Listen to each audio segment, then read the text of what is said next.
tastings, but I'd rather go to a yarn tasting. Oh, hey, I didn't see you there. Oh, this? Yeah, I just finished it. It's the very V-neck Raglan by Jessie, Maed.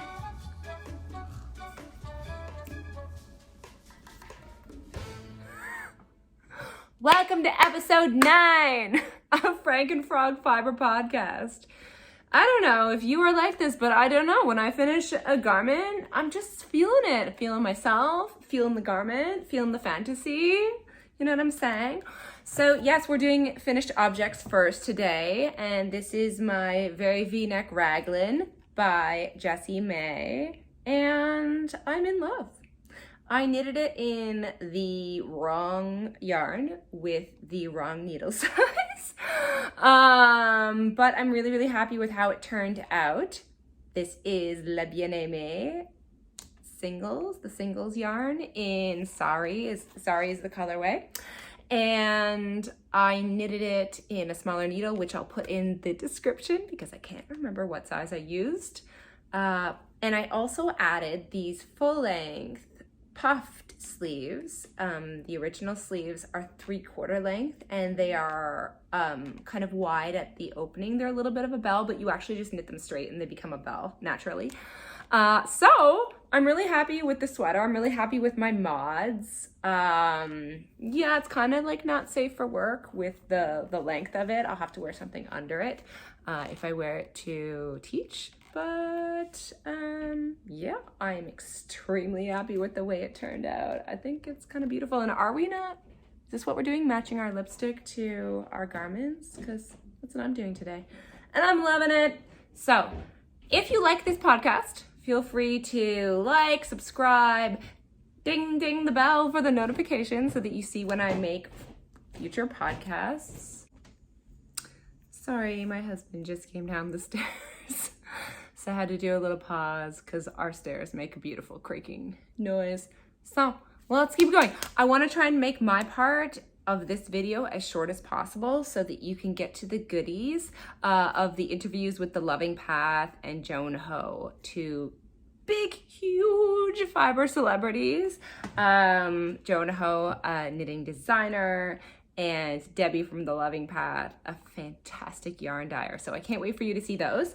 I'm gonna go kind of quick through all of my stuff so that we can get to that.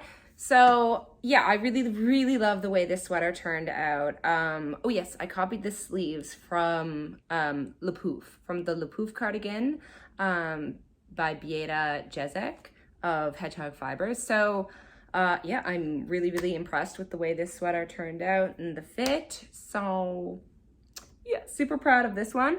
The other object I finished is a crochet top called the Basic Bralette.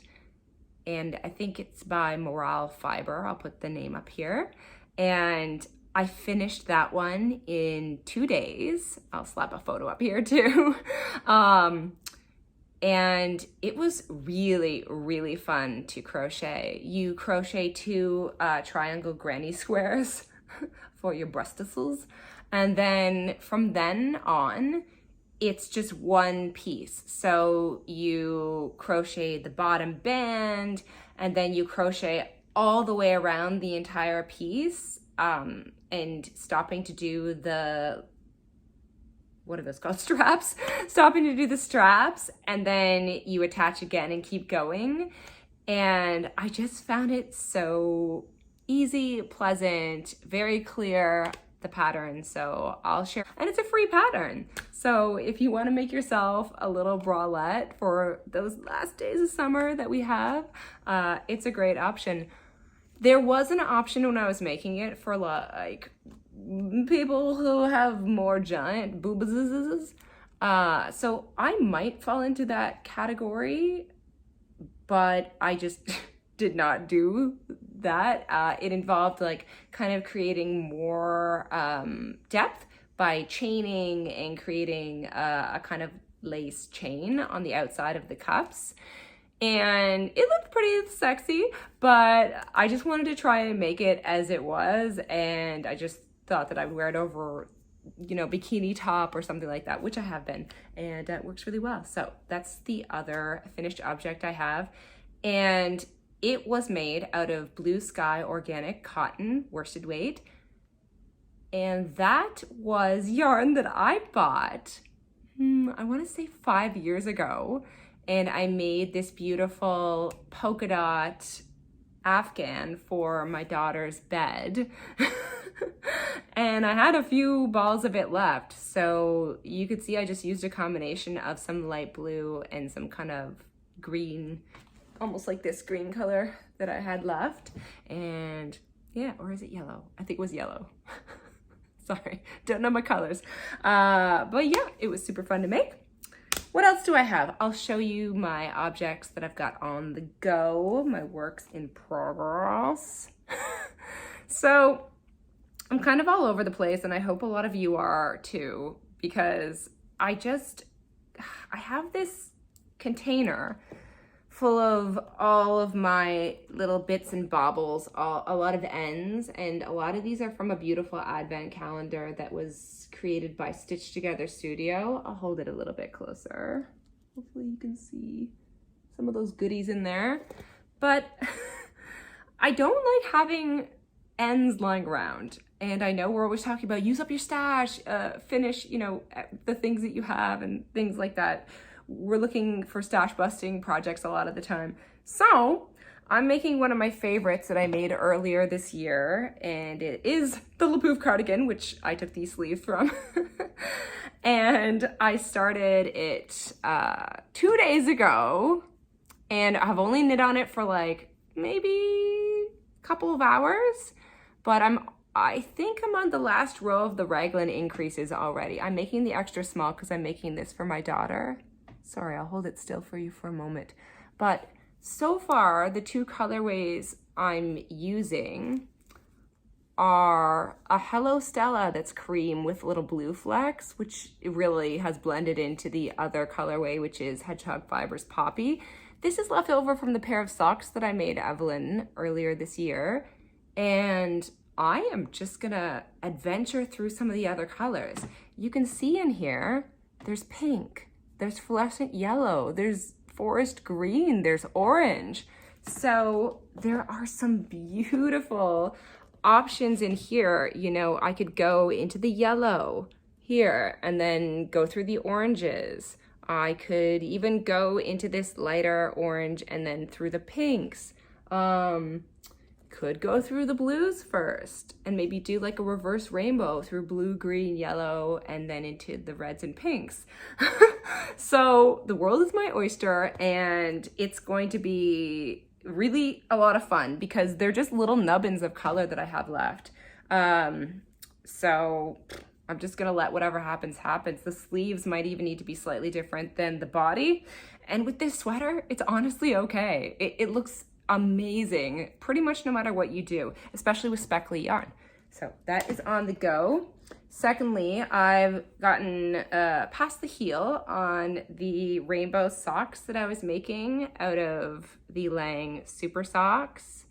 It's a full rainbow, but it's a full rainbow in one ball. So when you knit the two socks, each of the socks has one half of the rainbow in it. So you can see this sock started with green, and it's now working its way to orange. I'm telling you, we're finally getting to Orange Town, even though we spent about a year in Yellowtown. And you can see this one started with beautiful pink. It's faded through the purple, and it's moving on its way to blue. And let's talk about this heel. This shadow wrap heel. It's all you need. It will revolutionize your sock knitting life. So if you have never tried this heel, I first heard about this heel from Kelsey from Bystitchual and Knit Me. And Kelsey was telling me that it's a great heel for beginners, and she couldn't be more correct. It's also a great heel for everyone. And shout out to Earthtones girl. Your YouTube video was amazing. It is knitting in real time, which I thought was a great feature. And that is how I learned to do this heel. And you can see on the yellow, it is completely symmetrical, this heel on both sides. There are no holes created. So that is something new that I learned knitting these socks, and it's really a game changer. I am enjoying knitting these so much, and I enjoy turning the heel. How is that possible? You know, and I'm also loving these Lykke needles in size 0, the wooden needles. They're so flexible and they're not hurting my hands at all when I tug the yarn a little tighter at the 2 edges of the magic loop. Some of you may do that as well. I like to do that just to keep it all together. So that's a couple works in progress. I did work on this monster a little bit. This is my Stars in Your Hands shawl. And pull it out of here. Oh, that's the back side.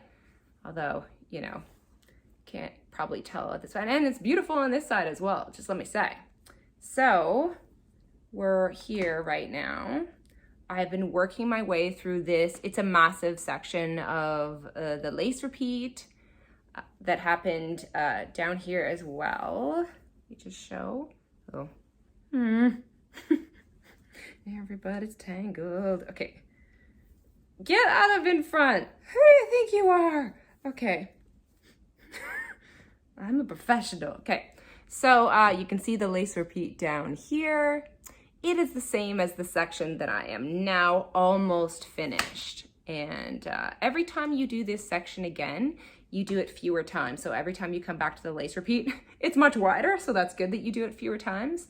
But we are about to get to the next bobble section. And I don't know about you, but very, very excited. So that's what's happening in my beautiful Wonder Twins bag, which is really amazing and functional. Showed that last time. So it's living in this beautiful triangle creation. And lastly, my new acquisition, which was picking up the yarn for the new knit along that is being hosted by Bistichual and Disyarning, which is Harper B on Instagram. And the pattern is A Possibility of Crows, designed by Harper. And the 2 colors that I am using are black and dark goldenrod, and the yarn is from Knitca, which is a great Canadian company of Mississauga, where you can get some really amazing high quality yarns at really, really good prices. So this is another find from my interview with Bistichual, and it's a really, really great find, especially if you know someone who's getting started and they don't want to drop a lot of money on yarn, but they still want to work with quality materials. This is a great, great option. So I'm gonna put the design up there. Harper is incredible. Their designs are a bit spooky and I am here for it. It's so great.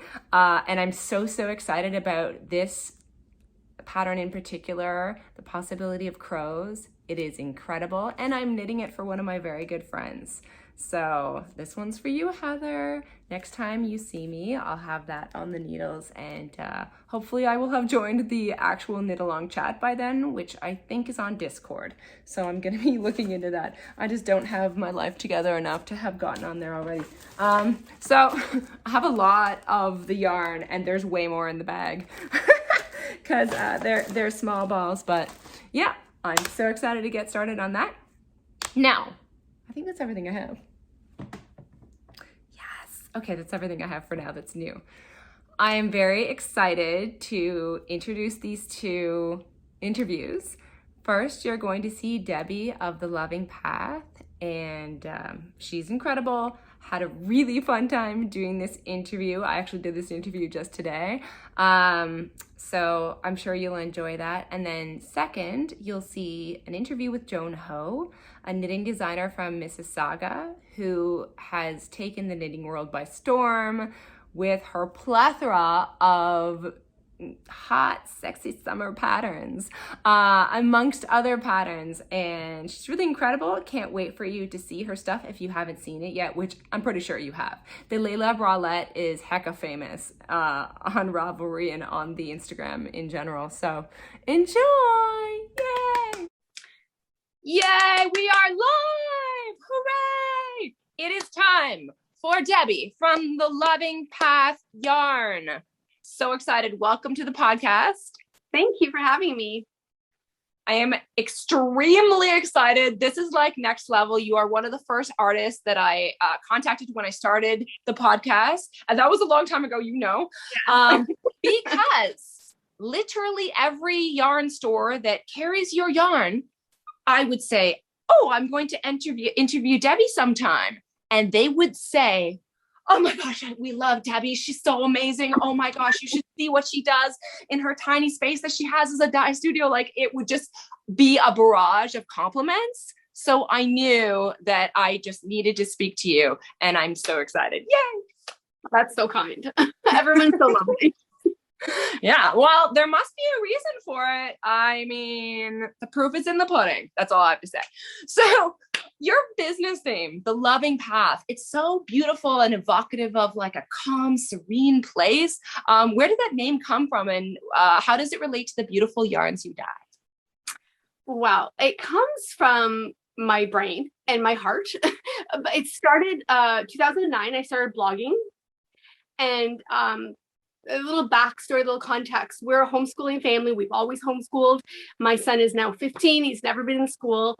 And I really wanted, so I was reading homeschool blogs and things like that. I thought that'd be kind of a good way to share and document like our life together.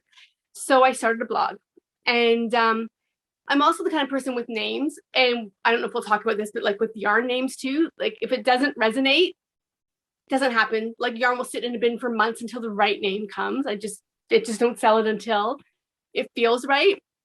So I'm led by my heart quite a bit.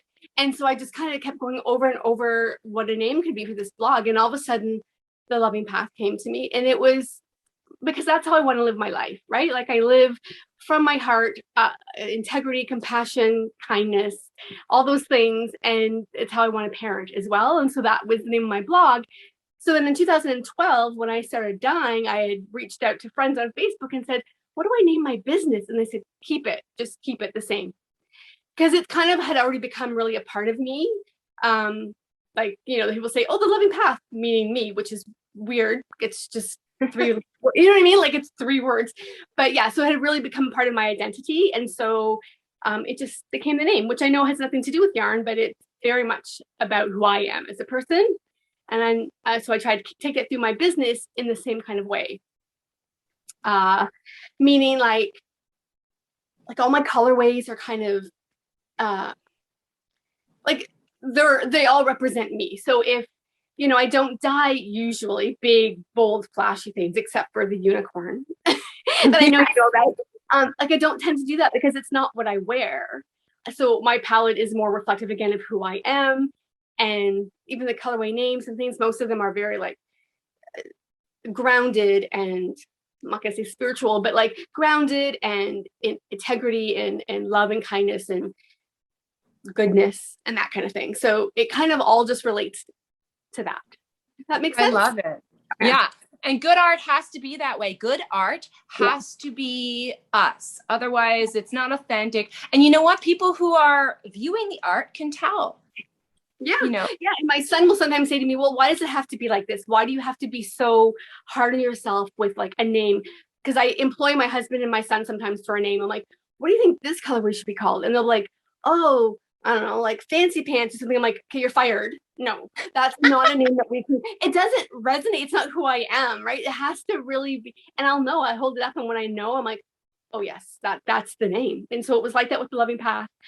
And I've never ever felt the urge in 10 years next year. Never felt the urge to rebrand, to like change things up. And I see people do that sometimes after 6 months, after a year. It's me. Yeah. So that's the way it needs to be. Yeah. I first discovered your yarn through the Be a Freaking Unicorn initiative. I don't know if you remember these. Yes. Oh, beautiful.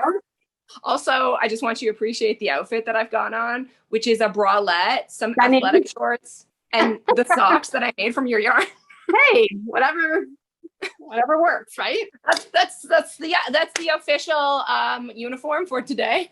So I hopped on over to your Etsy shop after I bought my unicorn yarn, the unicorn flare with the Pride mini, and I was truly inspired by your colorways. I was scrolling and I just got so inspired. Was thinking of how well they all went together and played together. And I was wondering, what is your process for creation? And how do you know when you've hit upon a colorway that you want to keep? Great question. I don't know, like I don't have this massive process where I envision other dyers have like flow charts and like, you know, pin boards and like it, what are those things called? Story, like people use Pinterest for those, what are those called? You know what I mean? Those Yes, I do. Story boards, mood boards. Like I don't have any of that thing. I think I have a really strong sense of color and I know what I love. So I have like a lot of dyes. I do most of my stuff from just like a very small amount of dyes. Like I make my own colors from those. But I do have lots of other ones too that I use for speckles and things. So I have lots of dye, but I seem to use just the same ones always, right? And which I think is probably why everything goes together so well. They all kind of play off each other. And so there's not this big revelation of my process. I just, again, follow my heart and think this, and it's worked for me so far. So it's not a very exciting answer. No, that's the true answer. That's what the people want to know, you know? Yeah, like I'm quite organic in my process and that I just go with the flow. And when I'm trying to develop new things, I'll try a few things, and the things that don't work the way I want them to, you know, get sold as one-offs or whatever. And then the way I know that something has really kind of hit the mark as far as staying long-term is it goes with everything, right? I would wear it and it goes with everything. So if I can put, you know, like I've got a couple here, like if I can put like things together, right? And like they all go together, then I'm like, that's gotta be permanent because that's beautiful together.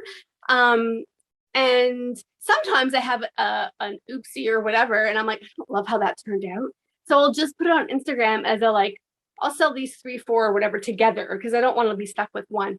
And people go crazy for it. And because it's outside my norm. Usually that's what happens, right? It's outside my norm. People are like, that's not what you usually do. We love it. And I'm like, oh, I think people aren't going to like it at all. And so then sometimes it'll be featured a few times, but usually it doesn't last forever. Anyway, just intuition, I think, really. I don't know. I just play with things and it's not a big answer, just my heart. Yes. When you held up those 3 skeins of yarn, I had a lot of feelings. Woo! Yeah, right? And then this is my palette. Like these are like the kind of autumnal, wintry, moody, rich jewel tones. Like that's what I love the most. And this that I'm wearing, I don't know if I'm going to talk about this now or later, but is Simon, which is named for my best feline friend who passed a couple years ago. And he had his colorway long before he passed. But this like is a bestseller, and it's on all the bases, and it's the one that I could never ever part with. Not just because it's sentimental, but just because it's this deep charcoal that just goes with everything. And you know, it's like so those are the kinds of things. If I can picture myself wearing it, it's probably going to stay. It's probably a keeper. It's so beautiful with all the little variegation in there too. And that's something that I feel that your yarn really has, is that beautiful, subtle variegation that is just incomparable. It's so fabulous. Thank you. Yeah. So have the past 18 months changed anything for the Loving Path yarn? With the pandemic, I feel like it's probably like 20 months now, but yeah. It's a lifetime. It was a crazy year. I did not know what to expect when shows started closing down. I thought, well, here it's the end of the end, right? Because that's how most dyers make their money. Well, not all of them. Like some people just sell online and do really well that way. But for a lot of us, like shows are where we get the huge influx of our income. And so I was worried, but I have to tell you, it was my busiest year yet. Wow. Okay. Yeah, it was insane. I was so busy last year. So I didn't have shows, which I usually do 5, 6, 7 a year, including trunk shows on top of that. I didn't do anything. So it was insane to me that happened. But people were just really looking for, like, I think in the beginning, no one knew how long this was going to last. We're all in a state of shock. We're all like need to keep ourselves distracted. So people were buying yarn. So yarn was like flying off the shelf. And I was able to do more shop updates, which I don't normally get a chance to do a lot during festival season because I'm so busy prepping for shows. And I have a very tiny little space that I live in and work in. It's 840 square feet, my entire little cottage that we live in. And so, I mean, there's yarn everywhere, like just everywhere. And so, you know, like anyway, it was just crazy. And so it was the busiest year ever. And I guess it made me realize how important shop updates are. So I try to keep on, I still don't do as many as I would like, but I keep up on that. And yeah, it just made me really, really appreciate the patrons that are supportive. And like, you kind of see where your people are coming from. And, you know, it helped to build relationships with yarn shops because they were looking for dyers because they weren't discovering them at shows. So they were reaching out, and so there was a lot more wholesale, a lot more custom orders. People were reaching out saying, I love this colorway. Can I have it on this base? Which I'm always happy to do. So it was a really, really busy year. I wouldn't say anything changed, but it was a fabulous year. in the midst of a pandemic, right? It's like, but nothing changed for us as a family either. We always homeschooled. Yeah. And we've always lived a small life, and other than musical theater, like, which is our family passion, I know. Like, my son's very involved since he was 6, he's been performing. So we missed that a lot. He missed all his theater stuff a lot. He was involved in 2 youth theaters, and like both of them were done, plus other amateur theaters. Like, sometimes he does 4 shows at a time. It's insane. That was a hard thing to let go of, right? But other than that, yeah, no, it was a good year, pandemic aside. It's so incredible what us humans do when you put us under pressure, you know, or what we can do. It's just, you know, all of a sudden you're thinking, okay, more shop updates. Here's what I'm now doing, you know, and for teaching, you know, I'm like, okay, everything is digital. All of a sudden, like, let's do that. And this pressure brings out creativity and new things sometimes. And that's just incredible. Well, and things that we didn't think were possible for, like schooling online, right? I mean, homeschoolers have taken courses online forever, but like taking the mass system of, you know, public education and putting it online, like no one ever would have thought that was possible in such a quick time. Turnaround time happened, and I think we all grew a lot from this last 20 months, right? It's grown so much. Yeah, it was kind of like the train's leaving. Get on it. Yeah. So what's new? What's happening? What's the buzz for the loving path right now? What's up and coming? Well, I'll be at Spun Fibre Arts on Saturday, which is a yarn show in Toronto. And I have a long-standing friendship relationship with them, and they're lovely people. So I don't know when this posts, but if you're local, go see it. Go. It's not just me either. It's like 5 other vendors. So Richard DeVries, Yarn will be there, and some other people. Yeah, he's lovely. And so it'll be really great and just nice to get out and sell yarn in person again. I did have an open house a couple weeks ago here, and that was phenomenal. Lots of people came out to that. So it was the first time really that we were able to, I guess I did a small little pop-up a few weeks before that, but it was the first time really that like you've got people coming over to buy yarn, and in person, it was amazing. And then I've got the Woodstock Fiber Fest in October. Okay. So far, that's still happening. There's been no plans to cancel that yet. So fingers. Usually there's more shows between now and Woodstock, but because of everything's up in the air right now, right? And people aren't sure they want to invest all that money in promoting a show and renting space So we still just have these few, but it's a start. It's a start to getting back to normal. Yeah, I think everything's a little touch and go right now. You know, we're all kind of waiting with bated breath, hoping that things continue moving in the downward trend that it was in the summer. That would be fantastic. Are there any other things on the up and coming? Any new bases, things like that? Well, I've just released two new bases like this year. So I have my Merino linen base, which is here. You want to see it? Oh, how well you can see it. Can you see it like close up? Yes. When you hold it close and you hold it still, then the camera kind of like lights up for it. Yeah, that's beautiful. Wow. And it knits so lovely. So this is made from that. Fantastic. And what top is that? It's the Mount Pleasant by Pip and Pin. Okay. And it's so soft to wear against the skin. Like with linen, you're not always sure. It might be a little bit, but it's 90% merino. Wow. 10% linen. But the linen just gives it this little bit of a haze, a little glow, like a little, and you get the white flecks that go through it. So it's just so lovely. And then I finished, so there's that base, which I haven't sewn this together, but I have this beautiful little pride top that I've made out of my pride mini set. Yes. And this silver, frosted silver colorway. And then the pride mini. So this is the Vasa tee, and it's just two rectangles and you seam them together. Love it.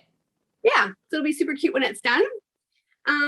And then the other base that I just launched at my open house is this tweed base that I showed a little bit earlier, and it will be at Spun too. So the most important question, other than who are you hiring for when we start events again to help you get out of your car and get to the venue? Who are you hiring? Those people. I always need those people. Right? Exactly. Because I know the paparazzi is kind of like, rawr, you know, it's Debbie. So like that's an important question. I think it'll be you now, though. I don't think it'll be me anymore. Yeah. Okay. Who's that? But no, the most important question for a spectacular yarn dyer from London is, what would your music theater song be? What's your party piece that you would bring out to sing? Okay, this is so not a party song. However, when I'm in the car by myself or with Isaac, because he won't sing it with me, but he'll tell me I sound all right. Okay. I don't. Is I Dreamed a Dream. I know, because I mean, it's not a party song. And but I love that song. I mean, who doesn't really? So from Les Mis, if you're not familiar, that I love that song so much. We love anything from Drowsy Chaperone. Yes. Big fan. These are like more not obscure, but big fan of Anne and Gilbert. Ooh, nice. Yeah, so our Isaac's Theater Company put that on a few years ago, and the music's super catchy, and we love that. But we love traditional stuff too. You know, we went to England, to the UK 5 years ago, and we saw 4 shows in the week that we were there. You know, the big one. We saw Harry Potter and the Cursed Child, but we saw like Les Mis and Wicked and Matilda. I love Wicked. Yeah, and we go to Toronto and we see David Hansen and Come From Away. I love Come From Away. Like, so I don't know. And so, but that's the song when I'm in the car by myself that I know off by heart, you know, and I love doing that. So not a party piece, but I think that would be my song. Good. Until I think of another one. I'm making the plans for, you know, when I bring some costumes. We did Les Mis a few years ago at my school. So next time you're at a yarn show, maybe in October, I'll have the costumes. You know, we can get a couple more yarn dyers to join us and we can do one day more. Oh my God. So this is the song whenever we have our karaoke night with our Musical Theater Productions, is a local amateur theater company. And Isaac was doing Joseph and the Technicolor Dreamcoat with them. And 2 months before opening night, the 13-show run was sold out. And then 2 weeks before opening night, lockdown happened. So the show has not happened. He was in the children's choir. He's now a man and can't be in a So they're on to stage 2 of how this is going to work, and he's probably going to have to move up to main cast because he can't be a child anymore. But at the end of they hold karaoke nights from time to time, and so all the theater people show up, and we all you get up and just sing whatever you want, right? I don't sing, I can't sing, but they sing, and they're amazing, and they just sing like off the cuff, like it's not like they come in practice. It's amazing. But we always close with One Day More, as it should be. Yeah. Oh, so good. Close with the closer, and as long as Russell Crowe's not invited, it's gonna be great. I love you, Russell Crowe. Call me. Anyway, I'd like to thank you. That we diverged a little, but that was awesome. That was a good closer. yeah, exactly. So I'd like to thank you so much, Debbie, for joining me and the internet friends. My pleasure. It's the best.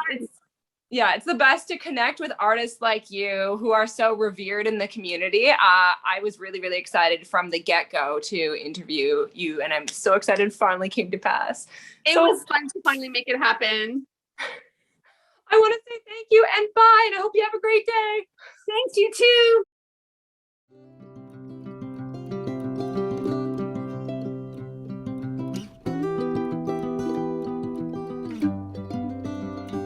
And we're live. Yay! Hi. Hi. I am so beyond excited to welcome yarn celebrity, knitting celebrity, Joan Ho. Hi. Thanks for having me. This is my first time doing a podcast, so if I, sound super awkward, that's why. Thanks for having me. Oh yeah, that's my full-time job, sounding awkward. Like I thought that's why people watch this. Yeah. So are you living the yarn celebrity life now? Like, is it all yachts and Mai Tais? Is that? Oh, I wish. Okay, if I could just live off of free yarn for the rest of my life, I'm gonna quit my 9 to 5. But right? Yeah, if only.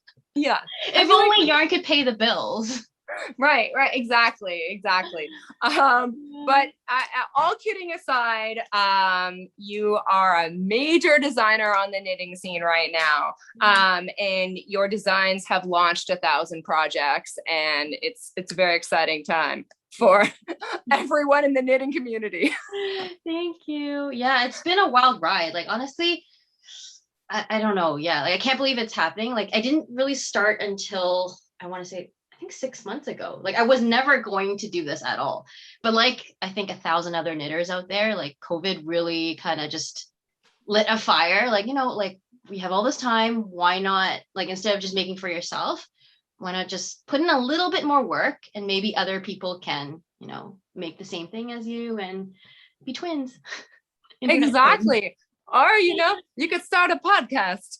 I don't have the radio, voice as you do, but yeah, who knows? There are lots of things that we're doing now that we have a little bit of time, But how did you get started designing, and what was your first ever pattern release? So I first started designing, I think it all starts like with yourself, like making stuff for yourself. It was like last summer, like really at the peak of COVID. I was like, you know what? I don't know what to make. Nothing is really interesting me. So I kind of just started knitting on the fly. I never really wrote anything down though. But then people would start commenting like, hey, is this a pattern? Is this your design? Like, who made this? Like, I'm like, yeah, like it is. But I had no experience like grading, or I didn't even know what grading was, right? Like I just knit for my own body. But like the more comments there were, you know what? Like maybe that's something I could pursue later on. And I thought about it a bit more. It's made, but then it wasn't really something I wanted to do. Like I thought it was really a lot of pressure. Like you definitely do want to cater to as many people as possible. Like sizing is obviously a huge thing, and that's not something I've experienced with. And while I did want to do it, like I wanted to do it right. So I had to wait for, I guess, the right time in my life and kind of have the right mentality to kind of sit down and, hey, like it's a big deal to start pattern writing for other people, because people are paying for it, right? Like they expect quality. So I had a lot of questions earlier this year. So 2021, like January, February, like it came like a lot of questions and comments. And funny thing is, like, I think back in February, like I made a like Instagram story series, like talking about, you know what, guys, like I'm not gonna do this. Like, it's a lot of pressure. It's not something I'm comfortable with. I am interested, but maybe a little bit later down the road. And literally like 4 weeks later, I'm like, tester call. Yeah. So I think like, so my sister, I have 2 sisters. One of them, she started knitting during COVID, and she was the one who actually started bugging me about it. She's like, you know what, I think you'd be good at this. Like, you know, don't worry if like you can start with something really simple and then kind of move your way up. And if it's something that you really don't want to do, then you just don't do it anymore, right? But why not start? So I did start off with something pretty simple, and I released it, I want to say, yeah, I think I did a test crawl around March or April, and then I released it in May.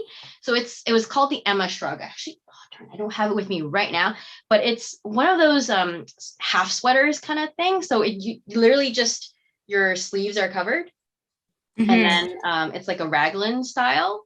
Yes, I've there's seen like it. It's no beautiful. body. Yeah, so it's like, so it has cable, like a cable detail there. So I was like, yeah, you know what, that kind of style is popular now, and it's not so hard to do because you only have to worry about the sleeves. It's not really a full-on sweater. I was like, you know what, just give that a try and see.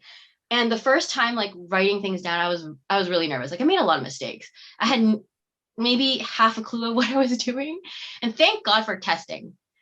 Really, like, your testers really kind of give, you know, they give you a lot of good feedback, and that was just really valuable. And so that's my very long-winded response on my very first pattern, Emma Shrug, like a half sweater type of thing, like maybe 6 months ago. Yeah, it's amazing. Yeah. And now you've gone from, you know, knitting anonymously to Tom daily at the Olympics, and this is your new life. Oh my God. Yeah, it's I knit like nonstop. I finish work, have some dinner, and then literally knit from like 7 p.m. to like midnight every day. Oh, I think that's so many of us. That is, I'm like, what am I doing with my hands? If it's not knitting, what is it? I know. It's definitely, yeah, an obsession. So yeah. But such a good, healthy, like, brain empowering obsession for all of us, especially during this time. Exactly. You've been so prolific this spring and summer. Like, it's actually off the hook. It's amazing. Releasing so many new patterns. Was there an explosion of creativity all at once, or like, how did this occur? I have like a notebook of like little doodles. So I'll see something on the street, or I'll see something on Pinterest or whatever, or just people wearing something cute, and I'm like, you know what, that's really cute. It doesn't have to be necessarily like a knit. It could be like fabric. And then as soon as I see something like that, like, I'll think about ways to make it into a knit. So I have like a whole kind of almost like a scrapbook of ideas. And I'm just like, I don't even know where to start, where to end. Like, I wish I had more time, wish I had more hands. But yeah, so this summer I've been pretty much knitting nonstop. I have like a pile of knits. These are all like my summer knits. So it's kind of, wow. But yeah, well, at least like with summer knits, like I have like one bralette, like one of my patterns I've knit like 5 times because it's so quick, right? You literally like especially if you part of the itty bitty titty committee, it's quick. Like things are really quick, so that helps. But I'm sure come winter when you have to, you know, knit like one sweater is like the equivalent of like 6 bralettes, and that will be right. Exactly. So I have 2 samples. So I like to make multiple samples of my patterns. I'm not sure if this is common with other designers, but for me, like, I have so much yarn anyway. I'm like, might as well. A lot of the times, like, I'll make one sample, and then while the testers are kind of going through the whole like testing process, I'll kind of knit along with them. So if I do see like a mistake along the way, then that's something I could kind of experience with them. So I have this here. It's like a bandeau. It's called the Teardrop Crop. So it's kind of very, I noticed it's like a trend for this summer too, where it's literally just like a tube, like a bandeau, but I have lace at the bottom here. Oh yes. And you kind of wear it. Sorry, this is like very clumsy of me, but and then you wear it like that, and it basically just like holds your boobs up. So I have 2 of those. They're both cotton, so like you won't cook in the summer. And then I have my bralette series. I actually have a fifth one. So this is the Layla Bralette. This one's my most popular pattern. To be very honest, when I first made this, I was like, it's cute. I didn't expect people to like it as much as they did. Like, I have to say, I think people like it more than I do.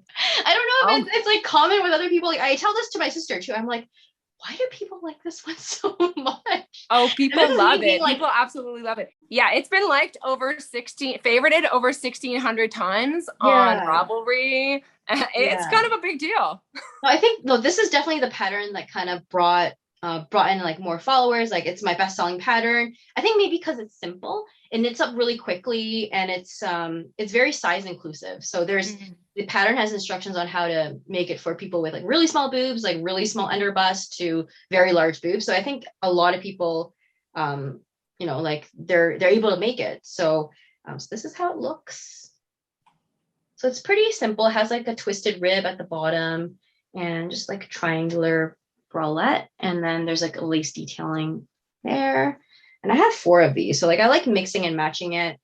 And the funny thing is I made this back in, I want to say May, but I did not wear this out until like 3 months later. So at that point, I've already had like 100 people make it and send me pictures of them wearing it out. But I myself have never worn it out. Because like I make a lot of really teeny knits, and a lot of people like, oh, like it's so like scandalous or whatever. And I like making it, but like I felt also myself, like I felt a little uncomfortable like wearing just this out. I guess it depends on like where you are, what kind of setting. Like if you're at a beach, it's not a big deal. But like if you're downtown in the streets of Toronto, like it might be a little awkward for some people. So it's a good layering piece. Like you can wear like a cardigan on top or just wear it as it is. I have like a tube top. This one's called the Bobby tube top. It's just like a crop tube top with like cables and bobbles. Love it. Bobby for bobbles. A lot of people think I call it the booby top. Like literally every time I like write about it, this is the Bobby top. They're like, I thought you meant booby. I'm like, no, but that kind of makes sense too.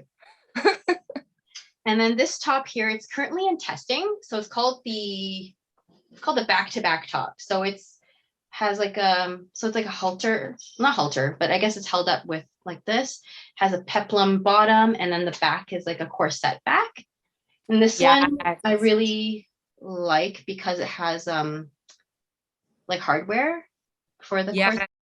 I saw your video where you did like a little tutorial on how to put the grommets in there. It was really cool. Yeah, that's amazing. Oh, thank you. Yeah, because I do a lot of leather work, and that's something that I would include like in my bucket bag. So I thought, why not give it a try for a knitwear?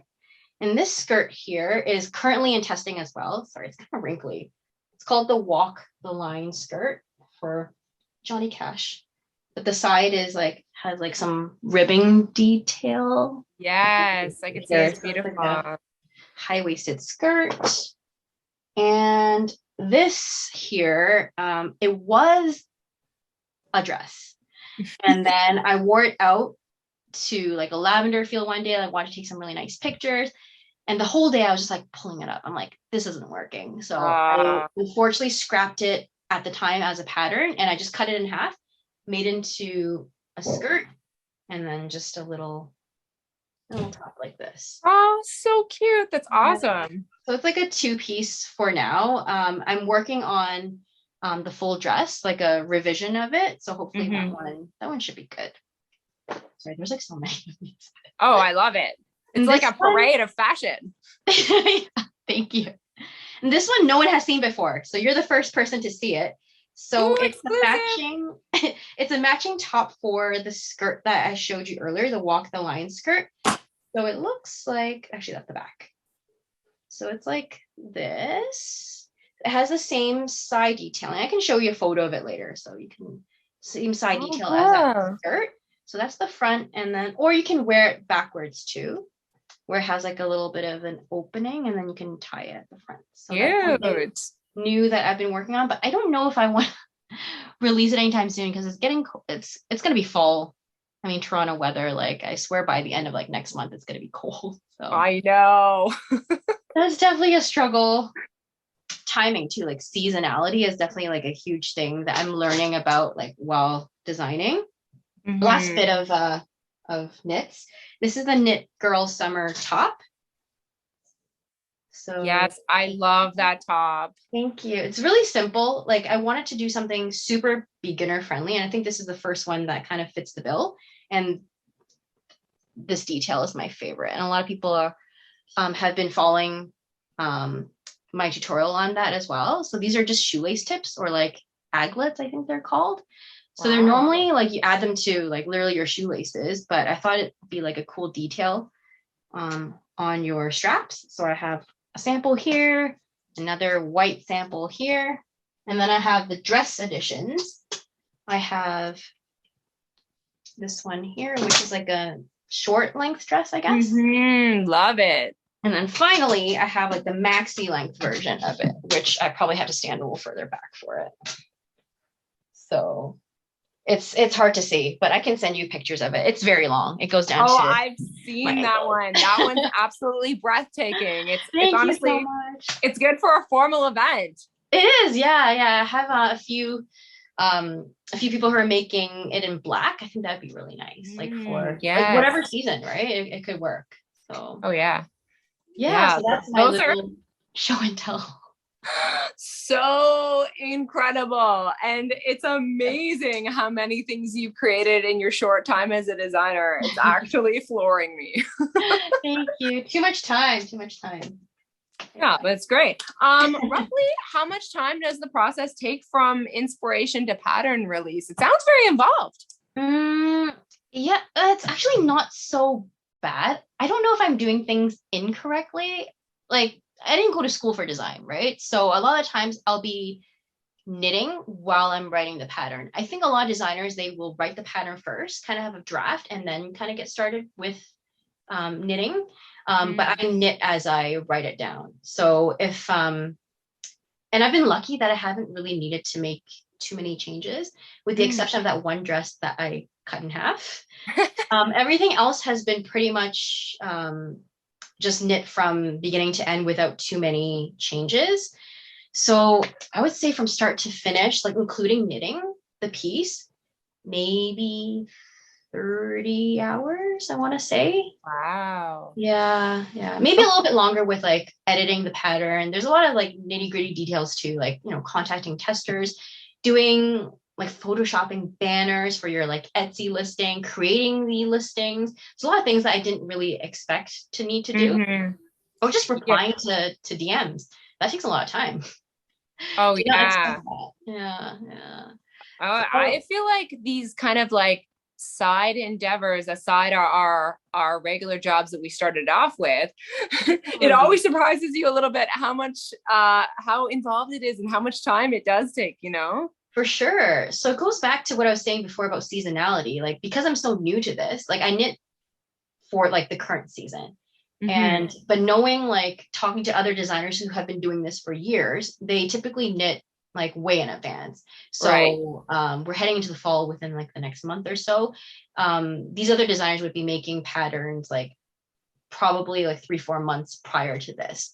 So they always like knit ahead, right? But I find that's, for me, it's difficult because I do tend to make more trendy patterns. They're not really classics, even though that's something I do want to pursue later on, but it's hard to anticipate future trends, right? So that's definitely a little tricky too. Like, what would people want to make, or what do I find, cute, right? So I think that's definitely a little bit of a hurdle in a way, and that's something that I'm slowly learning. But at the same time, I do this for fun, so it's not like I try not to put so much pressure on myself to think about what other people want to make. Like if I like it, and even if I don't sell a lot of that particular pattern, then at the end of the day, I'm okay with it. So that helps a lot too. Yeah, exactly. I honestly think that when we're doing all these creative things, like if you're enjoying it and you're having fun, that has to be there for sure. Yeah, for sure. For now, I'm still doing it like 90% for myself for fun, and kind of just extending it to other people who want to make the same things as me. And I don't know if I want to kind of switch that mode off and then kind of go into all business. Like I don't want to do that yet, or if I can help it ever. That's not something I anticipate I want to do, but who knows, right? I mean, 6 months ago, I wasn't I didn't have any of this. A lot can change in another 6 months. It's actually incredible. What's new and up and coming for you? So I actually have a collab that's coming soon with, I don't know if you heard Koigu Yarn. Yes. Yeah. So they're like based in Ontario as well, which is amazing. Like I love working with, other local artists and dyers. So they're releasing a new yarn line called Jasmine. So it's a DK weight wool, and I'm designing a sweater for them that is not yet in progress. I should probably get on that soon. I have a lot of ideas.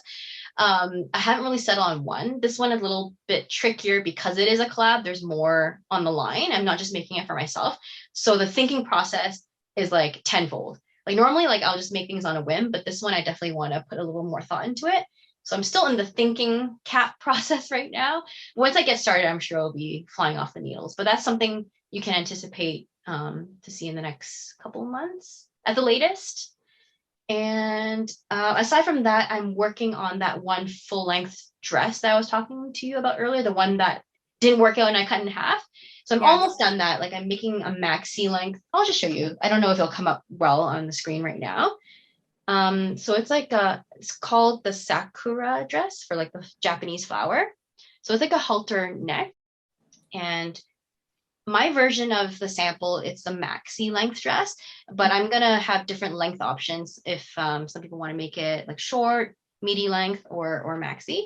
So the bottom is I have that lace, the same lace pattern, and then it's just regular knit stockinette stitch, and then lace, and then knit, and then lace again. So it's just like the bottom of the dress is all like alternating lace and knit. So hopefully it turns out okay, and I don't have to cut this one in half or a third because it's so long. But I've been trying it on periodically, and I do think it should be okay. So that's currently on the needles. Do I have anything else?